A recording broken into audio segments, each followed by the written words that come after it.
soy yo, Vicky, otra vez.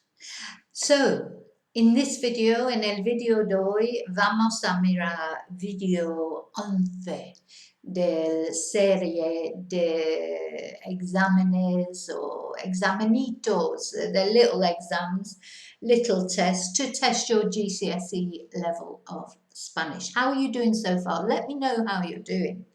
And in today's video, in video 11, we're going to look at the preterite, or the past simple in English, but it's not so simple in Spanish, as I'm sure you know if you've done any preterite trying to learn the past tense. Past tenses are difficult in Spanish. If you don't know past tenses, they are explained as clearly as possible, I think, in the level 2 Break the Language Barrier book. There are also, obviously I'm not, in this video I'm not going into how you make the preterite because this is just a video testing your knowledge of it. If you don't know the preterite and you need to learn it, as I say, it's in Break the Language Barrier level 2. All the past tenses are in level 2 of my series of books to learn Spanish. And also there's lots of videos, on my channel about the past, the regular verbs, irregular verbs, comparing the tenses. But I will put any relevant videos to the preterite in the description box as well, because you may want to have a look at those if you've not learned the preterites yet. So, presuming you know something about the preterite as well, to do this little test, you will need knowledge of the preterite. And I'm doing it in 2 sections because there were 21 sentences to translate. So I'm going to do 10 and then the next 10 or 11. If you've done any of these videos before, you will know you need a pad and a piece of paper. I will hold up the English that you're expected to translate. And then you need to pause the video and write those down, or just look at them on the screen and translate them, and then I will hold up and explain the Spanish. Now, as I think that's come up in every video so far, especially to do with tenses and verbs of the GCSE test, they obviously expect you to know the irregular verbs in these tenses, because there's a big concentration on those. Okay, so again, I have a video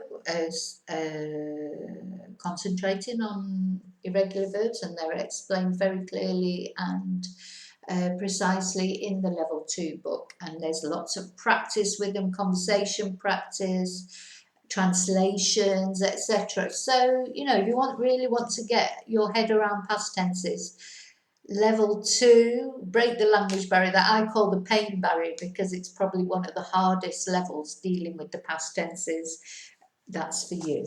Okay, so let's have a look. So number 1, we've got quite a few different ones in here, and these are, they all seem to start off with the regular verbs, lull you into a false sense of security. So number 1, we've got I spoke, he ate, she spoke, we lived, they lived, you ate, singular, you ate, plural. Okay, then we've got number 2, I asked for wine, but he preferred beer. Number 3, she laughed and followed him. Number 4, they felt cold when he opened the door. Number 5, he served the meal. Number 6, she smiled and he dressed or got dressed. Number 7, I started, I played, I looked for an opportunity. Number 8, when he fell, they fell. Number 9, I gave her a kiss. And number 10, I went to the party. It was great. Now, to warn you right now, this particular tense, the preterite, when I was learning Spanish, for me, it was the hardest tense to remember, because there are so many irregular verbs in this tense. And so even now, I will tell, well, you'll see when we come to do the answers for this, there was some, sorry, I'll hold it up so that you can write it down or take a picture of it or pause the video, or whatever you normally do.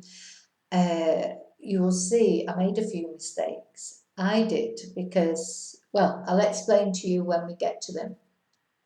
Difficult to remember everything. Anyway, so there you go. There's your sentences to translate, and in a moment I'm going to read the Spanish. Okay, so as I said, starts off quite innocently with the irregular verbs, and maybe you didn't have any problems with those. Number 1, hablé, comí, habló, vivimos, vivieron, comiste, comisteis. Okay, so far so good. Then the first problem I had was with number 2, because these verbs, some verbs that are diphthongs in the present tense. Now, we don't have diphthongs in the past tense really, but some of them do change slightly, not in every person, one of which is pidió, vino, and I remembered that one. You can see the ones that I've had to alter. Pero prefiero, so that's an I, not an E, cerveza.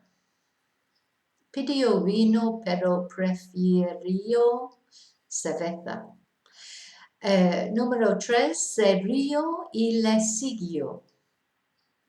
Again, slightly irregular in the preterite tense. Number 4, se sintieron. This is one I forgot. I put an E there, but it's an I. Se sintieron fríos cuando abrió la puerta.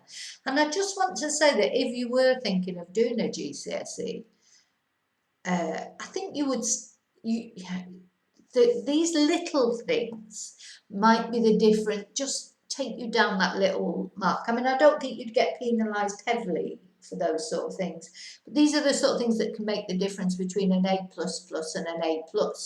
So they're worth revising. You know, as I say, for me, there was a couple there that I'd forgotten about, because if you haven't used them for a long time, you know, they don't stay in your mind. So this revision is so important for everyone. Okay, número 5, sirvió, another one. Changes to I think I sort of got down here somewhere, and then I thought, I remembered, and I thought, oh no, these are I's, not E's, and you know, hopefully if I would have been in a GCSE, I would have remembered too, but who knows. But yeah, I remembered round about here. So, sirvió la comida, S-I, not S-E. Número 6, se sonrió cuando se vistió. Yeah, and I obviously remembered that one. So, now, número 7, I did remember these. These are spelling changes in the preterite. So, empecé. So, empezar normally has a Z, but when you put it in the preterite, it changes to a C for some unknown reason. Jugué, you can see why that changes to a UE, because if it was just an E, it would be jugué. You know, you've got to put the U in to keep the pronunciation as a G sound. So, empecé, jugué, same with busqué, changes to a Q so that we have the que pronunciation. Una oportunidad. Número 8. Cuando se cayó, se cayeron. So this is a Y. When you go into the preterite, a Y suddenly appears in there for no particular reason. Número 9, le dio un beso. There is no accent on the O there. That was what I did. I put an accent at first, and then I thought, no. Dar is irregular in the preterite because it doesn't take, and it takes the endings for, even though it's an AR verb, dar, it takes endings for ER and IR verbs, but no accent, so it's slightly irregular as well. And then number 10, fui a la fiesta, fue estupenda. So I went to the party. It fue estupenda because it was fiesta. So tricky, isn't it? Preterite is tricky. How did you do? Okay, second part. Hold up the English first. So we've got number 11. I walked towards him. I said hello. He was there. There was an accident. I did it. He could not do it. We did not want to go. They knew what to do. I had to do it. He bought me a beer. He came at 6. So now these are all irregular. All irregular verbs. So just to let you know that. Okay, so I'll hold them up. Can you see them okay? Yeah, hold them up so you can pause the video or write them down or whatever you do. And now let's have the Spanish. So I think although these are irregular, I think they're easier than those other ones because the other ones have just got these little bits that are irregular. They're not irregular all the way through in the verb, in the preterite, only in, maybe the third person singular or the third person plural. So they're little anomalies that you have to remember, and probably more difficult to remember than these, which are the classic irregular verbs. So, number 11, anduve hacia él. Now that's if you've used andar. Andar is an irregular verb in the preterite, but you might have used caminé. That's not irregular. Di que, hola. So decir, to say, is irregular. Número 13, estuvo allí. Estar is irregular. Número 14, hubo un accidente. So, haber is irregular, and hubo, of course, is the past tense of there is or there are. This is there was in the preterite. Hubo un accidente. Número 15, lo hice. So, hacer is irregular. Remember, the pronoun goes in front of a conjugated verb. Again, if you don't know about pronouns or you want to brush up on your pronouns, they are in level 2. Break the language barrier, and also I will put a link to the video that explains them in the description box. Número 16, no pudo hacerlo. Now we've got two verbs there. We've got pudo, which is conjugated, which is poder. It's irregular in this tense. So you could actually also say no lo pudo hacer, but we can put our lo on the end because it's an infinitive as well. So you've got a choice of two places to put your pronoun there. Número 17, no quisimos ir. So querer is irregular in the preterite. The stem is quis.